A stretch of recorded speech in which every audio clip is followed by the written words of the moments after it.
আখিরাতের লাইনে কেউ যদি আগাইতে চায়,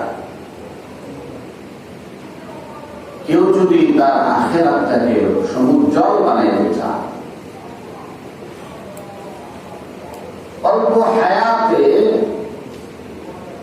বেশি নেকি হাসিল করতে চায়, অল্প পুঁজিতে বেশি মুনাফা হাসিল করতে চায়, তাহলে তার জন্য রমাদান বহু বড় একটা উসিলা। কারণ আল্লাহর হাবিব সাল্লাল্লাহু আলাইহি ওয়াসাল্লাম বলেছেন, মান তাকাররাবা ফীহি বিখাসলাতিন মিনাল খায়র কানা কামান আদ্দা ফরিদাতান ফীমা সিওয়া ওয়া মান আদ্দা ফীহি ফরিদাতান কানা কামান আদ্দা 70 ফরিদাতান ফীমা সিওয়া। কারণ আল্লাহর হাবিব সরওয়ারে দু আলম জনাবে মুহাম্মদুর রাসূলুল্লাহ সাল্লাল্লাহু আলাইহি ওয়াসাল্লাম হাদিসে পাকের মধ্যে ইরশাদ করেন, মান তাকাররাবা ফী বিখাসলাতিন মিনাল খায়র, যে ব্যক্তি রমাদানুল মুবারকের মধ্যে একটি নফল ইবাদত সম্পাদন করলো, কানা কামান আদ্দা ফরিদাতান ফীমা সিওয়া, সে যেন রমাদানের বাহিরে অন্য মাসের ভিতরে একটা ফরজ ইবাদত করলো। অর্থাৎ রমাদান মাসের মধ্যে একটা ইবাদত, সেটা হোক ফরজ সেটা হোক নফল, বলে এটার দাম আল্লাহ রাব্বুল আলামিনের আদালতে অনেক গুণ বেশি।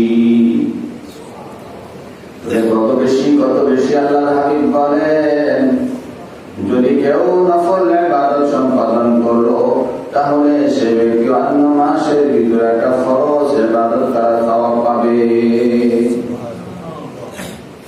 যে জায়গায় একটা নফল না, একটা দুইটা তিনটা নফল না, সারা জিন্দেগির তামাম নফল পদ্ধতি যদি কেউ মিলায়, তাহলে একটা ফরজের সমতুল্য হবে না। সারা জিন্দেগির সব ফরজ মিলাইলেও একটা, সারা জিন্দেগির সব নফল ইবাদত মিলাইলে একটা ফরজের সমান হবে না। সেই জায়গায় রমাদানের নফলের কত দাম, রমাদানের নফল ইবাদতের কত দাম, যে রমাদানুল মুবারকে নফল ইবাদত করলে অন্যান্য মাসের ভিতরে ফরজ ইবাদত করার সওয়াব দেওয়া হয়। ومن أدى فيه فريضة كان كمن أدى 70 فريضة فيما سواه। আর যে ব্যক্তি মাসের ভিতরে একটা ফরজ ইবাদত সম্পাদন করলো, সেজন্য অন্যান্য মাসের ভিতরে 70টা ফরজ ইবাদত করলো। একই 70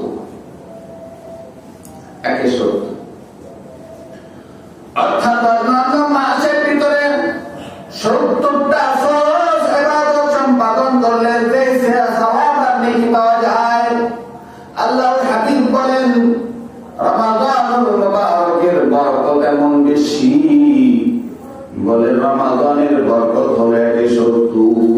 কেউ যদি একটি ফরজ ইবাদত করলো, তাহলে 70 গুণ বাড়িয়ে তাকে দেওয়া হয়।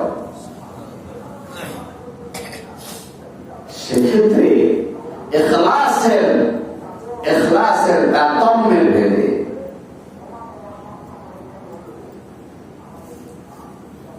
দ্বীনের তাকওয়ার তারতম্যের ভেদে কোয়ালিটি আরো বৃদ্ধি পায়। অর্থাৎ আমলের ইখলাসের যার যতটুকু, সে ততটুকু পাবে। অন্তরের পরিশুদ্ধতার যার যে পরিমাণ সীমা, বলে সে ওই পরিমাণ পাবে। অর্থাৎ খলুসিয়ার ভিতরেও যেরকম পার্সেন্টেজ আছে, ইখলাসের তারতম্যের ভেদে মানুষের ইবাদতের সওয়াবের তারতম্য হয়ে যায়। অন্তরের তাকওয়া গণ্য হয়ে যায়।